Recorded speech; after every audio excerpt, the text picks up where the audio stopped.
முதலா அம்பாள் தான் வந்து கிரிவலம் வந்தா. அம்பாள் தான் வந்து உலக உயிர்களுக்கு எல்லாம் வந்து அனுகிரகம் பண்ணணும்னு சொல்லிட்டு இருக்கிறதுலயே ரொம்ப எளிமையான ஒரு வழி என்னது. ஏன்னா எத்தனையோ காலங்கள் தவம் பண்றாங்க ரிஷிகள் முனிவர்கள்லாம். 12,000 வருஷம் கஷ்டப்பட்டு தவம் பண்ணி சுவாமிகிட்ட வரம் கட்டுறாங்க.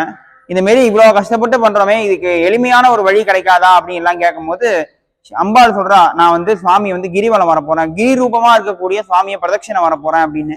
உலகத்திலேயே மிகப்பெரிய சுயம்புலிங்கம் எது அப்படின்னா நம்ம திருவண்ணாமலை இந்த மலை தான். சுயம்புலிங்கமாவே இங்க எழுந்தருளி இருக்கார் மலையை.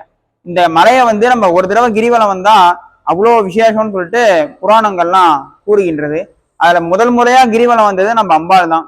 அம்பாள் வந்து முதல் முறையா கிரிவலம் வரும்போது இந்த இடத்துலதான் வந்து சுவாமி வந்து அம்பாளுக்கு ரிஷப வாகனத்துல காட்சி கொடுத்ததா புராணங்கள் சொல்கின்றன. எனவே இந்த இடத்துல இருந்து பாத்தீங்கன்னா மலை வந்து அற்புதமாக தெரியும். மலையினுடைய உச்சி அந்த இடத்துலதான் வந்து கார்த்திகை தீபம் வந்து ஏத்துவாங்க. கார்த்திகை தீபம் அன்னைக்கு அங்க விசேஷமா இங்க வந்து மலைக்கும் மூலஸ்தானத்துல இருக்கிற திருநேர் அண்ணாமலையாருக்கும் ஒரே டைம்ல வந்து தீபாராதனை இருக்கும் அப்படிங்கிறது ரொம்ப விசேஷம்.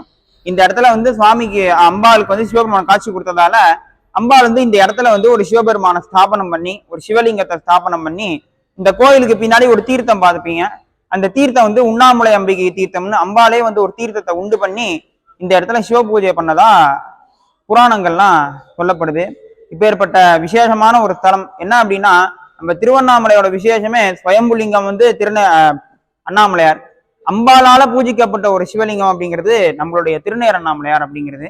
எனவே அனைத்து பக்தர்களும் வந்து திருவண்ணாமலை வரும்போது கிரிவலம் வரும்போது நிருதிலிங்கத்துக்கும் வருணலிங்கத்துக்கும் நடுவுல நம்ம திருநேர் அண்ணாமலையார் கோயில் இருக்கு. இந்த கோயில் வந்து இந்து சமய அறநிலைத்துறையின் கட்டுப்பாட்டுல இருக்கு.